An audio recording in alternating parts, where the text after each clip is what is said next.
Thank you for having me here.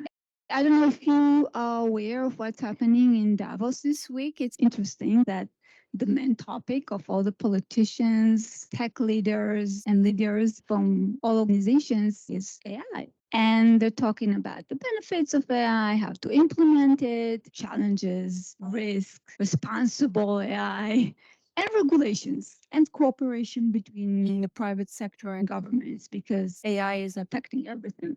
It just seems fitting and timely that we are meeting today during the week of Davos and talking about AI. We'll start with definitions. What is AI? The challenges, risks, why we need responsible AI, and how UNICEF will benefit from the implementation of AI. A little bit about my background. I went to a STEM school. This was my first love with technology. At college, I studied social science, economics, and was very intrigued about how can technology help solve problems of society and economics. I got my PhD at Stern Business School at NYU, worked as a data scientist in the financial industry. Then 8 years ago, I became passionate about the integration of all technologies, not just AI, but Web3, metaverse, etc. I'm a great believer in technology. I really believe that it can do great things for society. I'm also fully aware that technology is not perfect. And the potential for technology to bring great benefits to society is as great as its potential to cause damage and harm. So, this is why I'm advocating for responsible innovation. Innovate, but responsibly. First, we're going to talk about AI in everyday life. And I would like to start with what we call a Turing test. Alan Turing was a British mathematical genius in the 50s. I know that it seems that AI only arrived to the surface, but it's been around for the past 8 decades. Turing is considered one of the founding fathers of artificial intelligence and the modern cognitive science. I say one of because there were a few, including John McCarthy, who coined the term of artificial intelligence. Turing's idea was to test whether a machine has the ability to have intelligence that is indistinguishable from that of a human, and especially when it comes to language. So one of these statements is actually what ED4 said, and the other one was generated by ChatGPT. What do you think? The one on the left is what she said, and the other one was generated by ChatGPT. So it's interesting that it's managed to confuse a few people. It probably passes the Turing test. What about ED Lake? Do you think that the right or the left is real? The consensus is that the left is real. And this is true. Did it pass the Turing test? Probably not. The language generated is too eloquent. The grammar is perfect. It doesn't sound like something that humans would say. In fact, this is the way that I can tell if my students are deriving something from a bot or they're writing it themselves. Let's do another one. Lionel Messi. One of the baby Messi pictures was generated by Midjourney, which is a text-to-image Gen AI, which is the real one. It's the right. The technology didn't fool you. It did not pass the Turing test. There's subtle bias, and we'll talk more about biases and stereotypes later. I don't know if you know that. Messi loved classical music, and he plays the piano. But Midjourney believes that all he does is football. So as a child, he must be wearing a soccer outfit. Let's think about AI in everyday life. You all been fascinated by ChatGPT. How accurate are Gen AI bots from your experience? Not very accurate. Gen AI is data driven. So it depends on the data sources, and there could be problems with data. It could be incomplete, inaccurate, and if it was fed to the AI system, then that's what the AI system is going to spit out. Bots like ChatGPT trained with data from the web and don't necessarily try to figure out what's accurate and what's not. It also depends on the way you ask the question. Sometimes you have to ask several times until you get an answer. This is why there is a technique called prompt engineering, which is exactly the art of asking a question. So AI still needs the human in the loop. If you ask the same question, different bots will give you different answers. Why? They may be tapping to different data sources, but even if they tap into the same data sources, the bot's brains or models, as they're called in AI, are different. So it's also the art of the model. Now, hallucination. They occur when a bot responds something that it fabricates. It is going to sound very real and may include fabricating sources. The hallucination has nothing to do with criminal intent, but rather with the way that the model was developed. Let me show you an example, courtesy of H2O.ai. We have 4 chatbots, Meta's Llama, ChatGPT, Hugging Faces Zephyr, and Mistral. I'm asking for the acronym Quaffew. Llama said, I don't know. Mistral and Zephyr are hallucinating. They're very confident about names and time. And ChatGPT is right. Quaffew is an organization I've been a member of for many years. It's about financial quant, the AI for finance. I asked the same question, but each bot came up with different answers. Now, a word about deepfakes. What you saw with the image of baby Messi is basically a deepfake. You can generate audio, video, or images that are not real, but look real. The purpose makes it criminal or not. Half of the world is in an election year and wonders how AI is going to affect information and misinformation. Let me show you an example. This is Donald Trump as if he was arrested. This is not real, but was generated around May 2023 before he was actually arrested by a journalist who wanted to make a point. And some people do believe it. That's exactly what legislators are afraid of, that more like that will be floating around. Finally, criminals can use AI to generate audio and video that sound as your loved ones for scams. It's very easy and cheap. Last time I checked, there were at least 70 open source AI audio and video generators on GitHub. Technology makes our life more productive and efficient. It also makes criminals' lives efficient and productive. Technology is just a tool, and like any tool, it can do good or harm. There was a quote by the CTO of PayPal that technology is the enabler, not the destination. It's in our control to decide what to do with it, and that goes to responsible AI. You've been using AI every day. Think about spam filtering and restaurant recommendations. Think about corrections of an email and Google Maps. Think about wearables. It's all AI. Let's ask Gates, Sam Altman, who is the CEO of OpenAI, Elon Musk, and this Huang, who is NVIDIA CEO, what they think about the future of AI.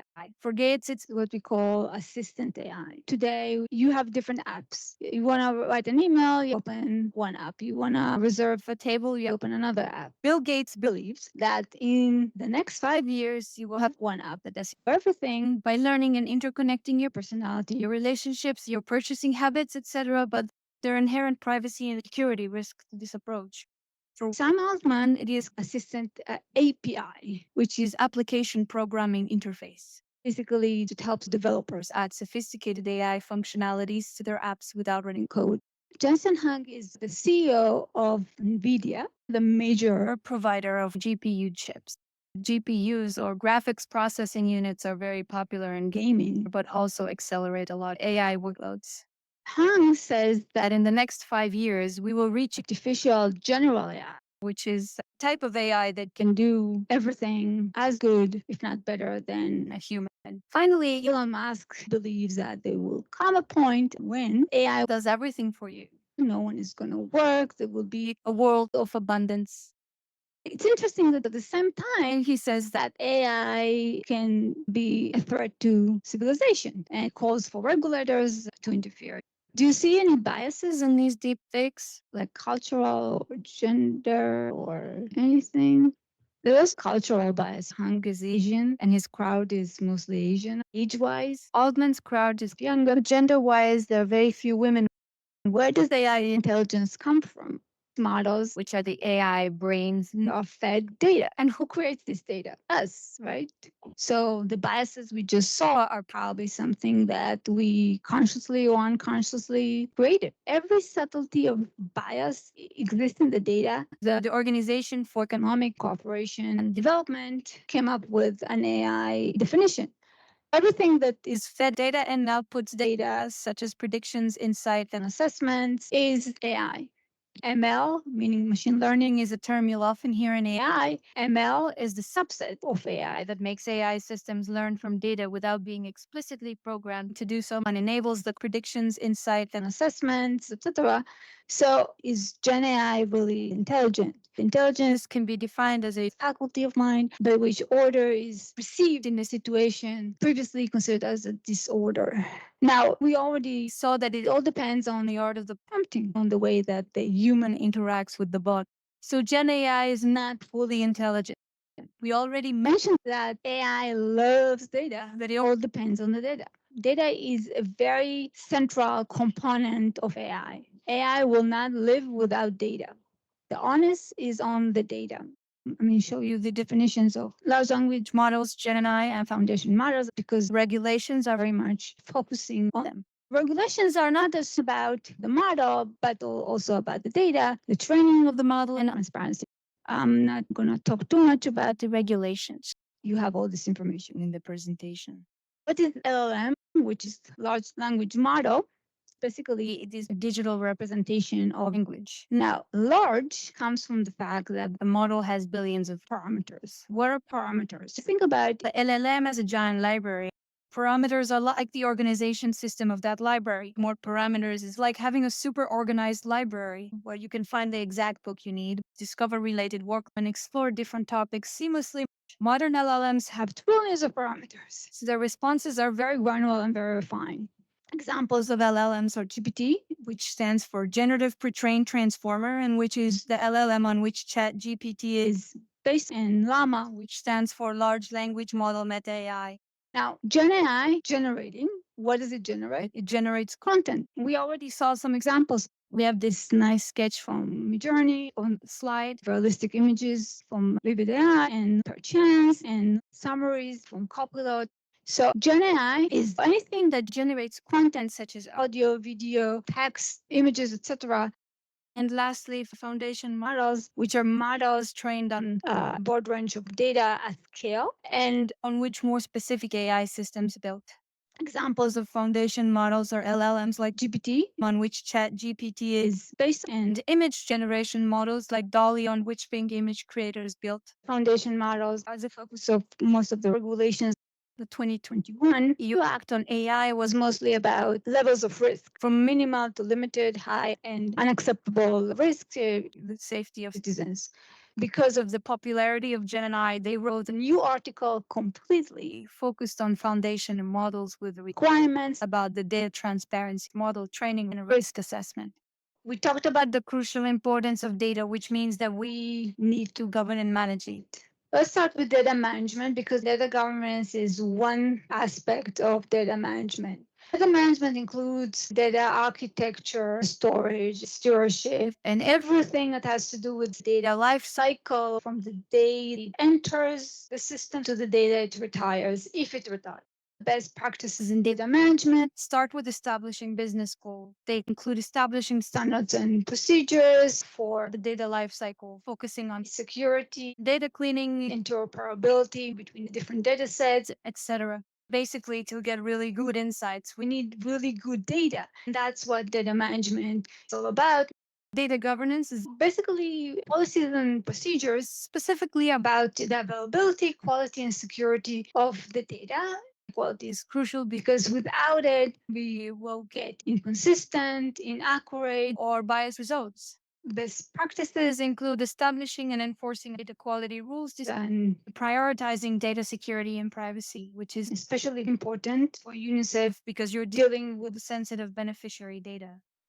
An example of data governance would be a procedure to remove sensitive information from datasets while adding the context of this information and logging the details of this transformation. You can then use the clean dataset to train the model and still get accurate insights without the sensitive beneficiaries' data. Thanks, Mera. At this stage of the presentation, I think that it would be useful to understand what DAPM is already doing in data management and data governance. Friederike Scheuer from the Office of the Chief Data Officer couldn't be here today, but I'll relay what she would have liked to say. DAPM's focus echoes what Mera just mentioned, with an accent on initiatives that are useful for both humans and AI systems. DAPM focuses on automated data discovery on data quality and data protection and security. DAPM also collaborates with ICTD on building an effective underlying data infrastructure. AI policies and guidelines on accountability and guardrails are in development. Guardrails are important to help avoid critical mistakes. One example would be sending an internal document to ChatGPT because some of this document could just be included in the response to another user's prompt. We know that data is absolutely essential in an AI system, and the DAPM is for data. So the importance of this division in the future of AI cannot be overstated. Hence the really big logo. Thanks, Thierry. We mentioned a few problems with the data, biases, inaccuracies, etc. And we know that there are problems with the models themselves. Responsible innovation, and in our case, responsible AI is about mitigating these problems in a way that is beneficial for society. I'm going to illustrate responsible AI on a WASH program called GEWS, which stands for Groundwater Early Warning System. GEWS monitors groundwater in the drought-prone southern Madagascar, predicts water shortage or contamination, and raises warnings that trigger interventions to preserve water services. So, what is responsible innovation? It's very simple. Responsible innovation is creating technologies that work for society without causing more problems than they solve. Innovate, but responsibly.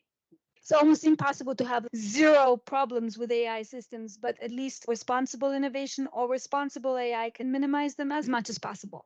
Let's talk about responsible AI and issues with data. We know that there are risks and challenges with data. We talked about inaccuracies and biases. We mentioned that if you feed bad data to an AI system, it's going to be garbage in, garbage out. And with LLMs, which need a lot of data and have a lot of parameters, it's garbage in, garbage out on steroids. Now, what I call the $1 trillion question is, how do you build an effective verification process or layer for LLMs? I'm talking about LLMs because this is what most people use, but this applies to any AI model. There are two use cases. One is using an application like Copilot, in which case the verification process is performed by an established group of employees who are experts from different departments and can validate Copilot's responses before making important decisions.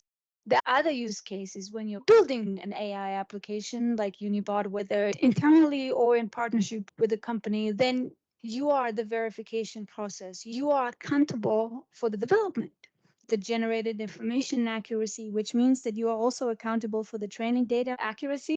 This is an important aspect of responsible AI. How can we apply that to GEWS? In the program, the collection of information from the water probes is done manually. Collecting and monitoring manually is prone to errors and inaccuracies and some incompleteness. Instead, you could use connected water probes and edge devices like phones to automate the collection of information and get insights from the data at the location. You can also add other data sources like satellite imagery and real-time weather data to get even better insights. Edge devices are important because they can provide insights or run inference, as it's called in AI, without a connection to the internet. You can find a few examples of this in the presentation.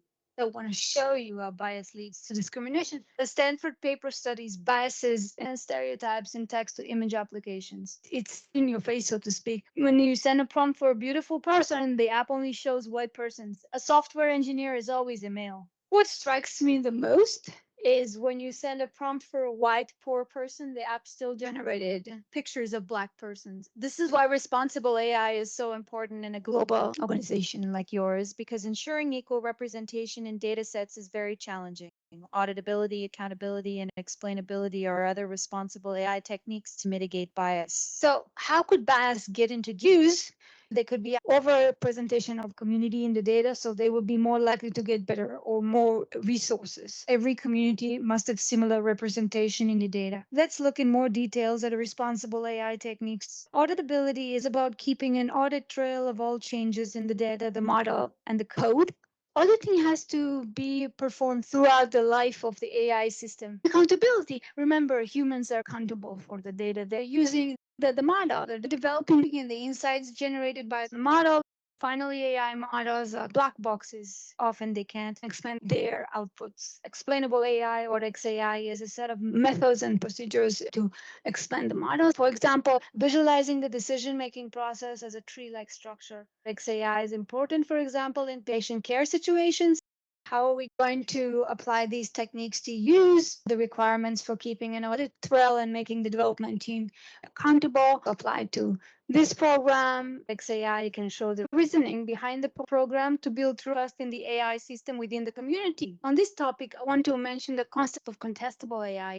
Everyone, including the users, can dispute the AI system's outputs throughout the entire life cycle. The dispute is then examined and a decision can be made on changing the system or not. It's important for remote communities because they are on the ground and may have better information than what the AI system is generating. In terms of privacy and security, the community data is probably very sensitive, so all the privacy and security procedures already in place at UNICEF will also apply here.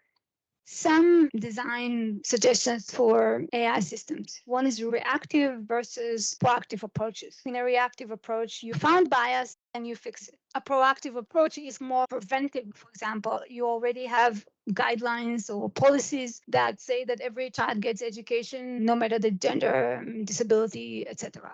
So you already know that you have to take care of that when you are preparing the data, developing and training the AI system, etc. So that's the mindset of the proactive approach, prevent the problem instead of waiting for an accident to happen.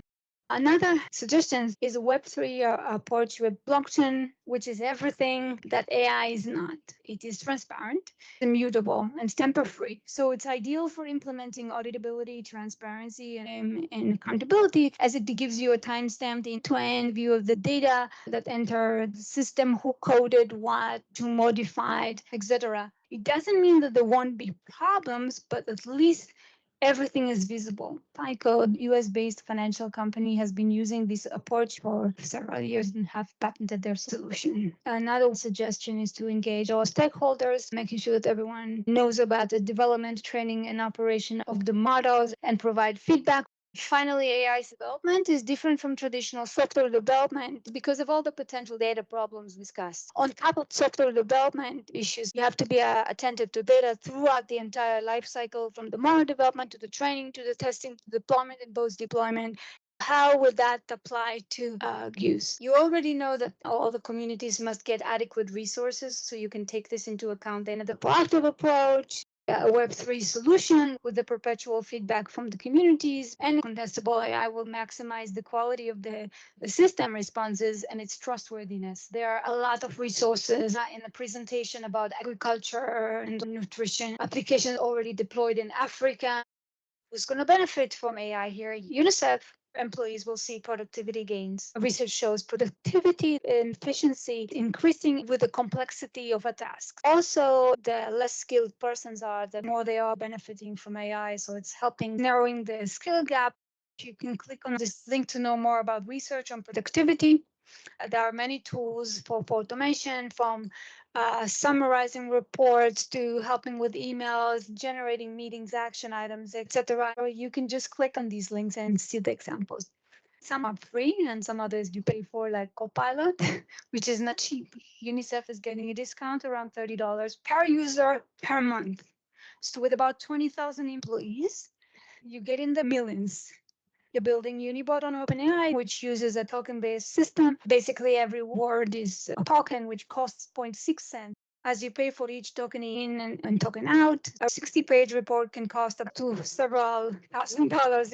You can use open source tools, but you have to be very careful. If you're using, say, sensitive data, you have to be in your secured cloud. The program function will benefit from all the productivity gains we just mentioned in the previous slides. In addition, DAPM's PPPX, which stands for Expanded Program Policy and Procedures, is an excellent use case because it's already in the direction of the digital transformation. DAPM transformed the original PPP manual into a web-based search engine. The PPPX documentation is now in Unibot. In the future, AI can help integrating other data sets, automating program formulation, generating data insights, etc. You have additional information in the presentation. PG's education and health helped us illustrate how AI can help beneficiaries in personalized education.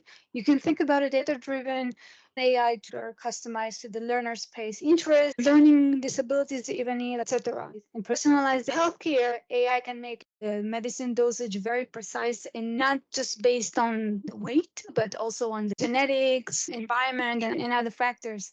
AI can also help customize treatment and prevention and offer more effective mental health care. Most doctors agree that personalized medicine is basically the future in medicine. However, all the AI problems we mentioned before are applying here, so all the responsible AI techniques must be implemented. Finally, for advocates for child rights, the main topic should be responsible AI and the protections of children. And AI can create serious physical and mental damage. You already mentioned unscrupulous behavior, scams, data privacy, manipulations, etc. Thanks, Mira. This part naturally segues into Stephen's presentation on AI and children. Thank you, Thierry. Thanks for the invitation. I'm Stephen Foster. I work in the Global Office of Research and Foresight, UNICEF Beneficiaries. I really just wanted to make a few very brief points.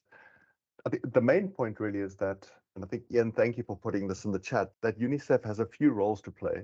We've spoken a lot about how we can use AI in our programming, and obviously there are opportunities there and risks to be aware of.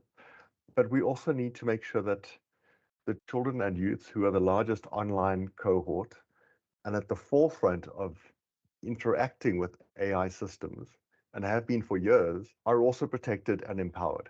And so UNICEF really has a key role to play in highlighting the need to think about children for AI policies and for AI systems. This photo is when we consulted adolescents in Sao Paulo. We ran workshops around the world in 2021 on AI and got input into our AI policy guidance. And this point kept coming up again and again, that children use systems, especially in social media, recommender systems, the features that put bunny ears on your selfie and or recommendations on who to connect with. They really felt that the AI systems are not built for them, even though they're using it.